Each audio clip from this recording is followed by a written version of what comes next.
The paper trembled in my hands like a leaf caught in a Tucson dust storm. 2 DNA tests. 2 identical conclusions that shattered everything I thought I knew about my life. Fernando, your 2:30 is waiting in the conference room. My assistant called through the intercom. I couldn't move. 47 years old, 20 years as a financial planner helping others secure their futures, and my own present was disintegrating before my eyes. The tests confirmed what Lorena had finally confessed last night through tears and trembling hands. I was not the biological father of my twin sons, Diego and Miguel. Fernando, the voice crackled again. Should I reschedule? No. I managed stuffing the papers into my desk drawer. Tell them I'll be right there. I straightened my tie, the one Diego had given me for Father's Day last year. Father, the word stuck in my throat like a desert thorn. Was I still their father if my blood didn't run in their veins? If the foundation of our family was built on a lie? The Tucson Business Park hummed with ordinary Tuesday activity outside my window. People walking to meetings planning futures, believing the stories they told themselves about who they were, just like I had been doing an hour ago. Your portfolio diversification strategy is sound, I heard myself saying to the elderly couple across the table. My mouth formed professional words while my mind screamed questions. How could Lorena have hidden this for 16 years? How could she have watched me bond with these boys knowing they weren't mine? Mrs. Chen leaned forward, concern creasing her weathered face. Fernando, are you feeling all right? You look pale. Just tired, I replied, forcing a smile that felt like broken glass. Late night reviewing your account. Her husband nodded sympathetically. We appreciate your dedication. That's why we trust you with our retirement. Trust, another word that tasted like ash in my mouth. 16 years earlier, life had been perfect. Lorena and I had been trying for children for 3 years when she finally became pregnant with twins. I remember the ultrasound appointment where we learned we were having boys, Diego and Miguel. We decided. Strong names for strong sons. I had worked extra hours at the financial planning firm, putting away money for their college funds before they could even crawl. Fernando Martinez, the provider, the protector, the perfect father-to-be. You're going to spoil them rotten. Lorena had laughed, watching me assemble 2 cribs in the nursery. That's what fathers do, I'd replied, not knowing then how prophetic those words would become. The boys arrived on a sweltering July morning, and from the moment I held them everything made sense. Diego, calm and observant even as a newborn. Miguel fussier, demanding attention. My sons, my legacy. My reason for working 70-hour weeks to build the life they deserved. I had measured my worth as a father the same way I measured everything else, by results. Diego's straight A's, Miguel's soccer trophies. Their respect for authority. Their respect for authority. Their love for their old man. Evidence of Fernando Martinez's success at the most important job in the world. But now, sitting in my office with those DNA results burning a hole in my desk drawer, every memory felt contaminated. Had I been blind? Were there signs I should have seen? Did they look like another man? The revelation had come from the most unexpected source. Miguel's routine blood test for his sports physical. The doctor had casually mentioned that Miguel's blood type couldn't be possible given Lorena's and mine. A simple genetic impossibility that unraveled 16 years of assumed truth. Maybe there was a mix-up at the hospital, I had suggested desperately when we got home that night. But Lorena's face had crumpled and I knew before she spoke that our lives were about to change forever. Fernando, there's something I need to tell you, she'd whispered, and the floor had fallen out from under my world. David Bledsoe, a co-worker from her brief job at the insurance company. A moment of weakness when we were going through that rough patch in our marriage, when I was traveling constantly for work and she felt abandoned. It was only once, she sobbed. I hoped, when I found out I was pregnant, I convinced myself they had to be yours. One night, one betrayal, 2 sons who carried another man's DNA. I managed to get through the rest of my workday on autopilot. But by 5 o'clock, I knew I couldn't face going home. Instead, I drove to the small Mexican restaurant where Lorena and I had had our first date. I ordered a beer and sat in a corner booth, trying to process the impossible. My phone buzzed constantly. Lorena calling, texting, please come home. We need to talk. The boys are asking questions. The boys Diego and Miguel, 16 years old, about to start their junior year of high school. They had no idea their entire identity was built on a foundation of lies. Fernando Martinez. I looked up to find Tom Richardson, one of my biggest clients, standing beside my table. His face was grim. "Tom," I said, forcing myself to stand and shake his hand. "What brings you here?" "Looking for you, actually. I tried calling your office." He sat down across from me, his expression serious. "Fernando, I got a call today from someone claiming to be investigating you for embezzlement." The word hit me like a physical blow. "What?" I didn't believe it. Of course. I told them they were crazy. But Fernando, they had details about my account that they shouldn't have known. Information only you would have access to. My mind raced. "Tom, I swear to you. I believe you. But there's more." Tom leaned forward, lowering his voice. "They said there's going to be an audit, that several clients have complained about missing funds." The room started spinning. "That's impossible. I've never stolen a penny from anyone." "I know. But Fernando, you need to know. I called the office after I heard from this investigator. Richard told me you were being placed on administrative leave, pending an investigation." Administrative leave. In the financial planning world, that was code for career death. Even if I was eventually cleared, the damage to my reputation would be irreversible. "Who would do this?" I asked. But even as the words left my mouth, I suspected I knew. I drove straight to the office, using my key card before they could deactivate it. Richard was still there, along with a woman in a sharp suit I didn't recognize. "Fernando," Richard said, his voice carefully neutral, "I was going to call you in the morning." "Someone is setting me up," I said without preamble. "I need to see the complaints." The woman stepped forward, introducing herself as Linda Torres from Corporate Compliance. "Mr. Martinez, we've received allegations from 3 clients claiming unauthorized withdrawals from their accounts." "That's impossible. Show me the documentation." She slid a folder across Richard's desk. I opened it with trembling hands and immediately saw the problem. The withdrawal authorizations bore my digital signature, but the account numbers had been altered. Subtle changes that would be almost impossible to detect unless you knew exactly what to look for. "This is fraud," I said. "Someone with access to our systems did this." "The signatures match your authorization protocol perfectly," Linda said. "How do you explain that?"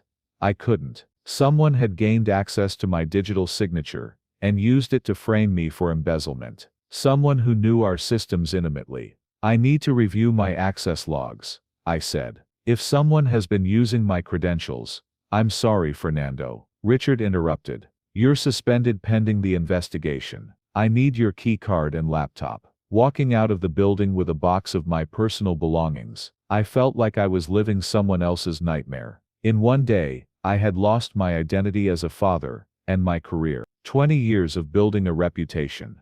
Gone. But the worst was yet to come. Diego and Miguel were waiting in the living room when I finally made it home at nearly 10 o'clock. Lorena sat between them on the couch, her eyes red from crying. "Dad," Diego said, standing up. As the older twin by 3 minutes, he had always been the spokesman. "Mom told us we need to talk." I looked at Lorena, who nodded slightly. She had decided to tell them. Part of me was relieved that the burden of keeping this secret was lifted. Part of me wanted to run. "Sit down, Dad," Miguel said gently. "Please."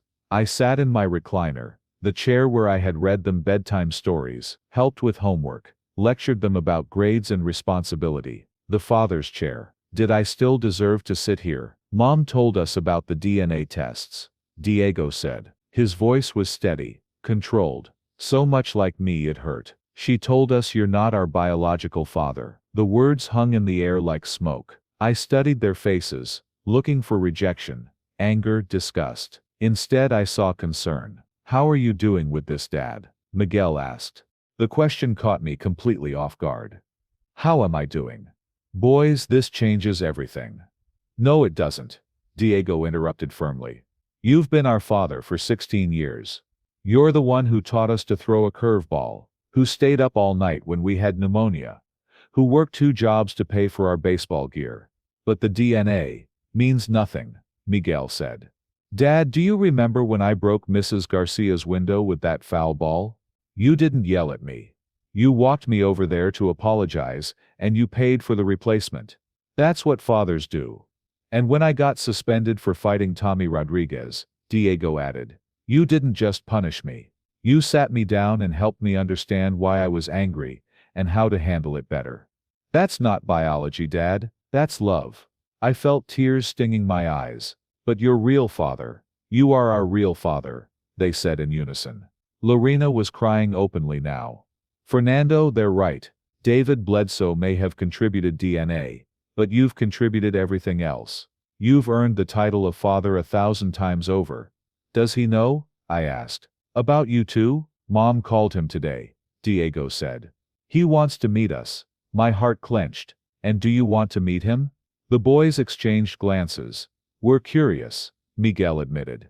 But Dad, we're not looking for a replacement. We already have a father. That night I couldn't sleep. I kept thinking about the conversation. About their loyalty. About how they had handled this revelation with more maturity than I had.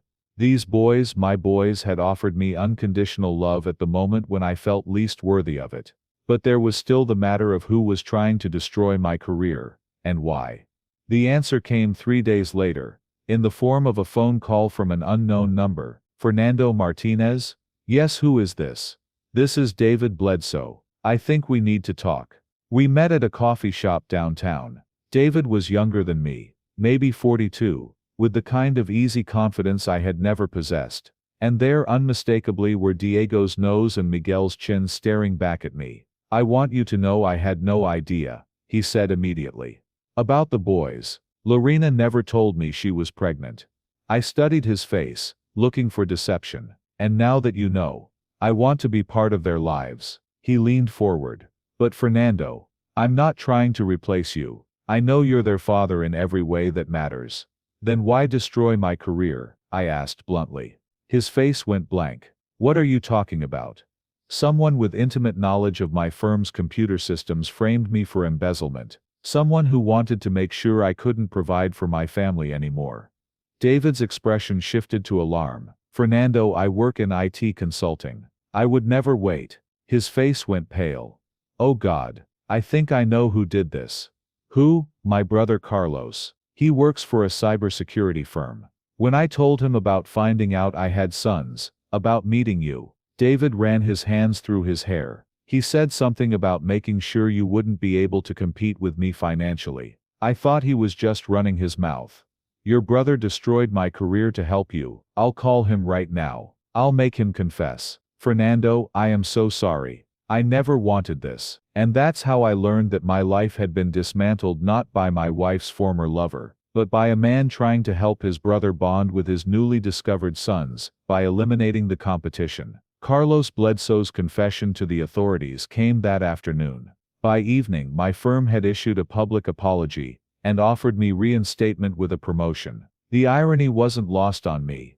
I was being offered advancement on the same day I discovered what really mattered had nothing to do with career success. David kept his word about wanting to know the boys without replacing me. He came to dinner the following Saturday, bringing his wife Maria and their 8-year-old daughter Sophia. It was awkward at first, but David's respect for my role as father made it bearable. You know, he said to me privately after dinner, I've spent my whole life thinking I wasn't father material. But watching you with Diego and Miguel, you've shown me what good fathering looks like. They're good kids, I said. Because of you. David's voice was firm. Because you poured your life into them. I may share their DNA, but you built their character. Over the following weeks, a strange friendship developed between us. David would visit occasionally, taking the boys to ball games or helping with homework, but he always deferred to me as their father, never overstepping the boundaries. It's weird, Miguel told me. One evening, having 2 dads. But good weird, you know, like we're extra blessed or something. The real transformation came on a Sunday morning in October. Lorena had been asking me to come back to church with the family. We had stopped attending regularly when I got consumed with work and success. The boys want you there, she said. And so do I. I had been angry with God for months. Where was he when my world was falling apart? Where was he when I needed guidance? But sitting in the pew that morning, Listening to Pastor Rodriguez talk about the parable of the prodigal son, something shifted inside me. The father in this story doesn't wait for his son to prove himself worthy, Pastor Rodriguez said. He runs to meet him while he's still far off. He loves him not because of what he's done, but because of who he is, his son. Diego leaned over and whispered, "Sounds like someone I know." After the service, I found myself in Pastor Rodriguez's office. "Fernando, I'm glad you came today.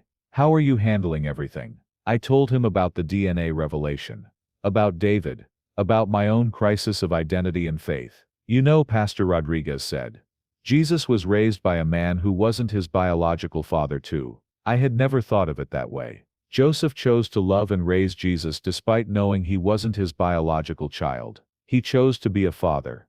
Just like you chose, every day for 16 years, to be Diego and Miguel's father. But I thought I was their biological father then.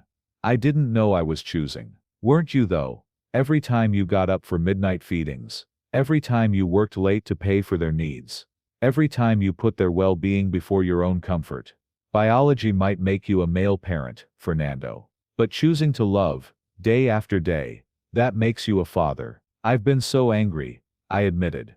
At Lorena, at God, at the situation. Anger is understandable, but holding on to it will poison the relationships you're trying to protect.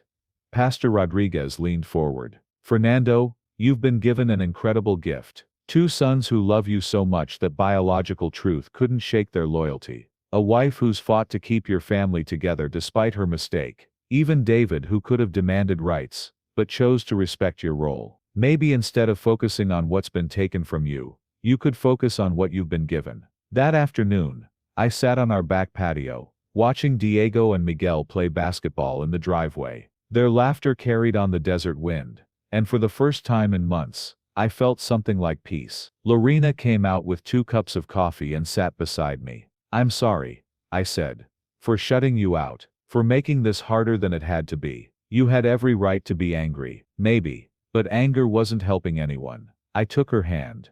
"I love you, Lorena. I love our boys. I love the family we've built, even if it's not exactly what I thought it was. Can you forgive me?" she asked, meeting my gaze. "I already have," I said. That evening, the boys and I were in the garage working on Miguel's bike, when Diego brought up something that had been on his mind. "Dad, can I ask you something?" "Always. Do you ever wonder what would have happened if Mom had told you the truth from the beginning?" I considered the question seriously. "Honestly, I don't know. I like to think I would have been mature enough to handle it. But I was pretty focused on conventional success back then." "Would you have still wanted us?" Miguel asked quietly. I stopped working on the bike, and looked at both of them. "Boys, I need you to understand something. The love I have for you isn't based on genetics. It's based on 16 years of watching you grow, of being proud of your choices, of seeing the men you're becoming. David may have contributed to your physical makeup, but everything I love about you, your character, your humor, your kindness, that came from the life we've built together." "So you wouldn't change anything?" Diego pressed. "I would change the deception, the hurt your mother went through, the confusion you're dealing with now. But would I change having you as my sons? Never." Christmas that year was different, but not in a bad way. David and his family joined us for dinner, creating an extended family that would have seemed impossible 6 months earlier. Sophia, David's daughter, was delighted to have big brothers, and the boys enjoyed teaching her card games and helping her with her new bike. "This is the weirdest family ever," Miguel announced, as we all sat around the living room after dinner. "But it works," Diego added, grinning. I watched David help Sophia with a puzzle while Lorena and Maria discussed plans for the boys' upcoming birthday. 2 families, blended by circumstances beyond anyone's control, choosing to make the best of an impossible situation. "Fernando," David said later, as we stood on the patio watching the kids play in the backyard, "I need you to know how grateful I am. For how you've handled this. For the men you've raised. For welcoming me into their lives. They're your sons too," I said, meaning it. "Different kind of fatherhood than mine, but real nonetheless. I'll never be able to repay 16 years of 3 a.m. feedings and baseball practices and homework help," David said. "But I want to be part of their future if you'll let me. They need all the people who love them they can get." I replied. Besides college tuition for twins, I can use the backup. We both laughed, and I realized that somewhere along the way, I had stopped seeing David as a threat and started seeing him as an ally in loving Diego and Miguel. The following spring, Diego was accepted to Arizona State University on a partial academic scholarship. Miguel received a full ride to play soccer at University of Arizona. At their graduation ceremony, I sat with Lorena, David, and Maria, all of us beaming with pride as our boys walked across that stage. Thank you, Diego said in his valedictorian speech. To the fathers who taught us that family isn't about DNA. It's about who shows up day after day to love you through everything. Miguel's soccer coach introduction was simpler but just as meaningful. Miguel Martinez, who learned persistence and teamwork from the two fathers who believe in him. After the ceremony, as we took family photos, all of us together, complicated and beautiful, I realized that the crisis that had nearly destroyed us had actually revealed the strength of what we'd built. You know what I've learned? I told Lorena that night, as we sat in our bedroom, graduation programs still scattered on the dresser. What's that? Being a father isn't about biology. It's not even about being married to their mother. It's about choosing every single day to put their well-being before your own comfort. It's about showing up, especially when things get complicated. Like Jesus does for us, Lorena said softly. Yeah, I said, surprised by the peace that filled me at the thought. Exactly like that. 6 months after the DNA revelation that had shattered my world, I finally understood what grace really meant. Not just forgiveness for mistakes, but the incredible gift of being chosen to love and be loved, regardless of what we deserve. Diego and Miguel would always be my sons. Not because of genetics, but because we had chosen each other, day after day, year after year, just like God had chosen me. Not because I was perfect, but because love doesn't require perfection. It just requires showing up. And by God's grace, I was finally learning how to do that.